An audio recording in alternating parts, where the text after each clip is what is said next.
Mga kapuso, duwa ka establishmento sa isa ka mall sa Pavia, Iloilo, ginkawatan. 3 ka persona ginatudlo suspect base sa CCTV footage nga nakuha sang kapulisan.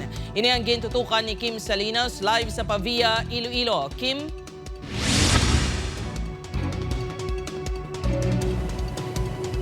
Jert, masobra 500,000 pesos nga cash kag mga alahas ang nataban sa jewelry shop kag money changer establishment sa isa ka mall diri sa Pavia, Iloilo sang 3 ka mga sospetsado nga posible kabahin sang termite gang. Ginpasiraduhan ang isa ka mall sa Pavia, Iloilo kay nasangaga. Ini matapos ginapahayag, ginkawatan ang isa ka jewelry shop kag money changer establishment. Suno sa Iloilo Police Provincial Office, alas 5:30 sang aga, sang nag-report ang guard sang mall matapos nakita nga naguba ang kisame sang foot and body massage establishment sa ground floor.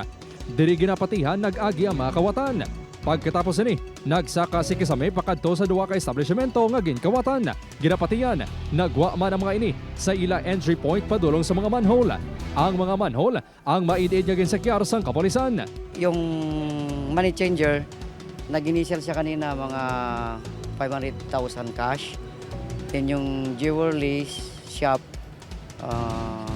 hindi pa ibinigay yung exact kasi ongoing pa yung inventory. May nakita kanina na jack, saka lag, yung mga kahoy na pinatungan na doon sa entrance dyan sa flooring. Sa sining nga tamburong, posible nagwa ang mga kawatan bangod sang nakita nga bago pa nga agi sang tao. Ginsakyar man ang mga nahalid nga resibo sang convenience store sa riin posible nagbakal sa pagkaon ng mga sospek. Base sa CCTV footage nga nakuha sang kapulisan, 3 ka mga individual ang may kaymuan sa krimen. Apang wala pag-inpagaw sa publiko ang CCTV footage. Posible kabahin ang mga sospek sang grupo nga ginatawag termite gang. Hindi man madula ang posibilidad nga konektado ang mga sospek sa grupo nga nangawat sa isa ka supermart sa barangay Tawok Suba, Haro sang August 2024. Ito yung papasok sa ilalim ng imbornal, then gagamit ng mga jack, then iangat yung flooring, then yun na yung magiging opening, then doon na sila papasok. Mayroon na tayong pwede nating ipa-enhance at kinuha na ng Soko kanina yon para for enhancing kung makuha natin yung itsura. Gintinguan sa news team ang makuha sa pahayag ang management sang mall. Apang wala pa sang pwede makapa-interview suno sa guard. Apang base sa ilagin pagwa nga official announcement, nagaka-opera na sila sa kapulisan sa pag-manage ang sitwasyon kag pagpasiguro nga hilway ang premises ang mall. Wala pa man sang statement ang ginpangkawatan ng mga establishmento. Isa sa mga nahulaan sa natabo nga pagpangawat amo si RV nga halin pa sa Maasin, Iloilo. Magaproseso kuntani ini sa National Bureau of Investigation. Adlaw na, why Japon.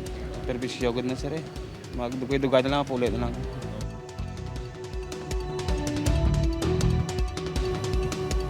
Jert, tubtob subong wala sa gihapon sang detalye nga nahatag ang IPPO sa kabugusan nga balor sang alahas nga ginkawat. Alauna 55 kaina sang hapon sang nabukas na sa publiko ang mall apan nagapabilin nga sarado ang duwa ka establishmento nga ginkawatan pati na ang establishmento nga natumod entry point sang mga kawatan. Jert? Maramo gid nga salamat sa detalye, Kim Salinas.